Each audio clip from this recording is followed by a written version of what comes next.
Video web developer হিসাবে যারা career planning করছো তাদের জন্য।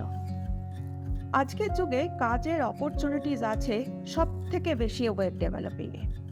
ওয়েব অ্যাপ্লিকেশনের ব্যবহার সব জায়গাতেই, যেমন ধরো ইমেল চেকিং, অনলাইন ব্যাংকিংয়ের ক্ষেত্রে ইউজার অথেন্টিকেশন, যেমন school college online admission form fill up, online marksheet checking, online shopping, সবই হচ্ছে ওয়েব অ্যাপ্লিকেশনের ব্যবহার।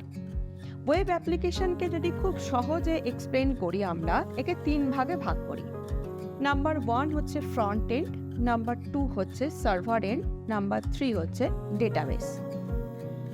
নাম্বার 1 ফ্রন্ট এন্ড, এর জন্য HTML, CSS, জাভাস্ক্রিপ্ট খুব ভালো করে জানতে হবে।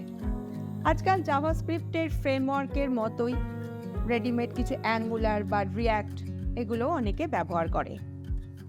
Number 2 server end. For server end প্রচুর সার্ভার সাইড ল্যাঙ্গুয়েজ আছে, যেমন PHP, পাইথন, C# এরকম অনেক আছে।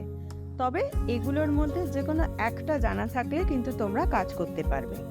Number 3 database. ডেটাবেসের ক্ষেত্রেও প্রচুর ধরনের ডেটাবেস তোমরা ব্যবহার করতে পারো। MY SQL, SQL Server, MONGO DB এরকম। এগুলোর মধ্যে যে কোনো একটা তোমরা ব্যবহার করতে পারো তোমাদের সুবিধা অনুযায়ী।